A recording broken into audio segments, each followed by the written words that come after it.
Hello everyone! I was on a call with a mama today about some sleep training topics and I wanted to talk about this with you. So one question I was asked was basically like, gentle sleep training versus kind of either cry it out or Ferber sleep training or, some of these methods. What's the difference between the two and which one should I use? Okay, so the mama I spoke with today, she had used a Ferber method when she did sleep training previously a couple months ago with her baby at 7 months of age. She did a Ferber method with extra check-ins, okay, so you could call this a modified Ferber method. I use the topic cry it out in this video because cry it out is a very vague term that a lot of people use for just about any sleep training that involves crying. Cry it out is technically considered the extinction method, which is a specific method that I'm, potentially referring to, but also not necessarily specifically referring to. So basically, she did a Ferber method. She said it took 5 days and it worked. Her child became a really good sleeper. She said it was like a very traumatic 5 days for her. She said, my baby cried and cried and cried. It was really tough. Okay, this mama is now considering gentle methods because the methods regressed when her child had a sinus infection. She also just finds that her child is very clingy and attached and also has maybe some extra factors going on just with life challenges and things, and feels like, hey, gentle methods are probably a better route. Okay, so here's what we talked about. Some things to note about crying involved methods, okay? One, Ferber method or cry it out method. These methods do work. So I hear all the time, I tried Ferber and it didn't work, or I tried to just cry it out and it didn't work. So here's the thing, the method actually does work, it just involves a very large amount of crying. So I talk to families all the time about sleep training and methods and which one they should use and which one they are looking to choose. And one thing people have said to me is that I've tried the method, it didn't work. And the response that I have is it actually would work if you allowed your child to eventually fall asleep using this method. And then the person usually responds and says, but my kid was crying for like 2 hours straight. It was completely crazy. And my answer is yes. That is what this method looks like. So, number one, if you're going to use a sleep training method, my recommendation would be to pick the method, read the method, and learn everything you can about what this method looks like and how long it takes. So if you're picking a Ferber method or a cry it out method or something around some of these, something in between, we can call it modified Ferber and pretend it's a different method, but it's the same method. There's going to be a lot of crying. So if you're okay with crying, then you can use this method. If you want a method that works fast and within 5 days, you can use this method. These are some things that I think families have to have a really good understanding of. Gentle sleep training. So I have a gentle sleep training method that I like to use. There are a handful of different gentle sleep training methods. I would consider my gradual sleep training method to be the most gentle method. I have not found a method that is more gentle than this method. It takes 3 weeks. So at least.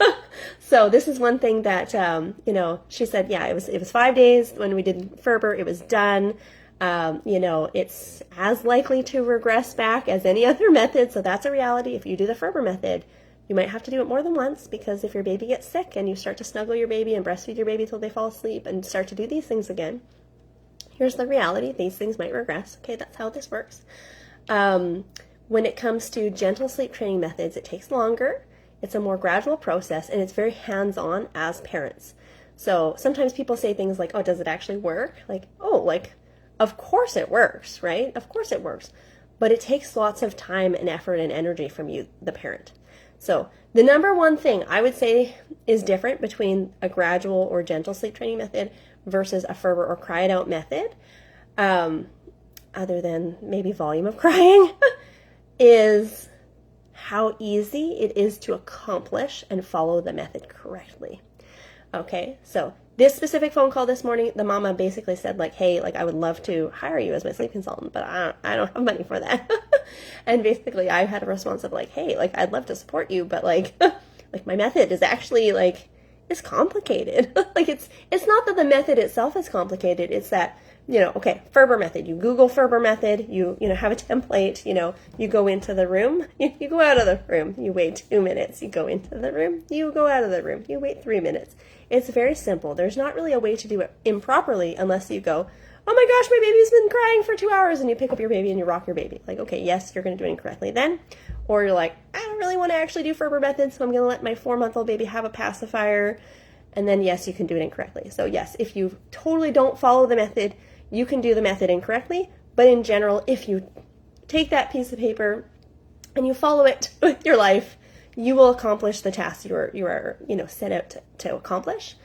My gradual sleep training method, it's not that simple because it looks different depending on where you're starting with and where your baby is at and what things look like, whether you're rocking to sleep or whether you're breastfeeding to sleep. So basically the method I like to use, I call it my gradual sleep training method. So basically if you're rocking, you would use rocking. If you're breastfeeding, you would use breastfeeding. If you have a baby that just snuggles and falls asleep in your arms, we would use snuggling. And the idea is that we would do a gradual % boundary reduction, which you're like, okay, like I'm done with this video. I don't even know what you're talking about anymore. So basically if we're rocking a baby until asleep, we would rock them until they are very, very sleepy. I call this 90% asleep. That would be our first step. Then we would rock until 70% asleep. For the next 4 days, that would be our next step. We would rock until 60% asleep for 4 days, 40% asleep for 4 days, and then we would get to 0% asleep. Usually families that are co-sleeping, something like this, my recommendation would be to stay co-sleeping during the most of the process. And then when we hit 0% asleep and we have a baby that is able to self-settle and fall asleep without help, to me, that's a really good time to then put them in their dream location, not do it from the start. And that we don't need to switch their location. If you're content with being a co-sleeping family, you can continue co-sleeping. There's nothing wrong with that, okay? So basically the difference between these two methods is that a Ferber method, I can Google it, I can find an article, I can follow it perfectly. My gradual sleep training method comes with a lot more instruction required. And this is why I run a 3-week program and why I have 3 weeks of follow-up support. Because not only do we go over a 2-hour consultation where I educate and help give recommendations about sleep, but we also have a 3-week follow-up support period where people can ask me each and every day, hey, I did this last night, last night looked like this. Was this correct? Did I go about it correctly? My baby woke up and they cried and then I did this. Was that right? And then we have a weekly follow-up call at the end of the week again for more structured help and support. Being like, well, how did the first 4 days go? How did the next 4 days go? Do you feel like you're ready to move to the 60% boundary? Do you feel like you need an extra buffer zone? Like that you need a little bit of even more gradual boundary between this and that? Like, is there a lot of crying going on? How are you feeling with, are you falling asleep in the night when you're doing the process? Is your baby waking up with eyes open and awake? Are they waking up with their, eyes closed and crying? All of these things really matter when it comes to my gradual sleep training program. And this is one thing that I told the mom this morning that man, I would love to support you through a process and help you through the process. But it is a process. It does work. I have a very high success rate. Sometimes it takes longer than 3 weeks. I definitely wouldn't lie about that. I'm I tell families come join my 3-week program if you're ready for 3 weeks of work. This is a tough process. It's very hands-on from the parent's perspective. And this is mostly the clientele that I work with, is people who don't want just extreme amounts of crying. They want a very hands-on process. They want something that's gonna work. Nobody wants to hire a sleep consultant and be in the same spot after when they're done, okay? They want they want naps sorted out. They want early morning wake up sorted out. They want just a happy baby again and just a happy household that we're not worried about sleep all the time. Those things are what the clients that I work with tend to want. Low crying, a method that you feel good about, but it is a lot of work. It does take about 3 weeks, and it's not easy enough to just Google because it's not out there, and even if it was, it would be difficult to follow. So yeah, this is kind of what I wanted to share about the 2 different methods. If you're interested in booking a free sleep strategy call to talk more about your baby, what your baby is going through, how I can help you with your little one's sleep, and if you're, a huge fan of gentle methods, I work with families, and I work with families that want to use whichever method. I'm totally fine with that.